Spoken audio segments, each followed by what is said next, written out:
na pozemku a obec teraz rieši otázku, čo s nimi. Zatiaľ nakúpili krmivo a o zvieratá sa stará jeden zo susedov. Problémy s týmito psami sú však podľa starostu niekoľko rokov. O pomoc už žiadali políciu, hygienu aj veterinárnu správu. Bezvýsledne. Psi teraz skončia pravdepodobne v útulku. Obec ich sťahovanie môže výjsť až na 1500 eur.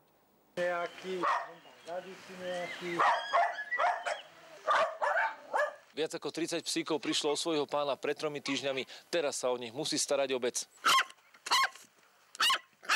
Psov v jeho dvore z roka na rok pribúdalo. Starý pán totiž pritulil každého hávka bez domova. On to nebral ako premnoženie psov, on to bral ako, že tým psíkom pomáha. Veľké množstvo psov ale nedokázal ustrážiť a tak sa dostávali do kontaktu aj s dedinčanmi. Ohrozovali našich občanov, ktorí neustále dávali sťažnosti. Bola spísaná aj petícia. Starosta obce požiadal o pomoc aj regionálnu veterinárnu a potravinovú správu v Prievidzi. Jej pracovníci tu boli na kontrole niekoľkokrát. Psi boli úplne v poriadku, neboli týrané, boli v dobrom výživnom a kondičnom stave. Akože nezistili sme tam žiadne nedostatky. Majiteľa psov našli pred 3 týždňami ležať mŕtvého na dvore. Psi teraz zostali na krku obcí. O psíkov sa staráme teraz my. Nás to stojí akurát náklady na krmivo.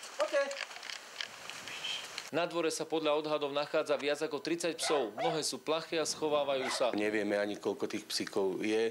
Nedá sa to presne spočítať ani pri krmení. Psom chcú čo najrýchlejšie nájsť nový domov. Pomoc prislúbila Sloboda zvierat. Všetko ale bude hradiť obec. Bude sa to pohybovať okolo 40 eur kus, takže bude to dosť značný náklad. Obec tak za záchranu psíkov zaplatí viac ako 1500 eur. V tomto prípade regionálna správa jednoznačne zlyhala. Majiteľi sú zákona povinní prijať opatrenia proti nežiaducemu rozmnožovaniu.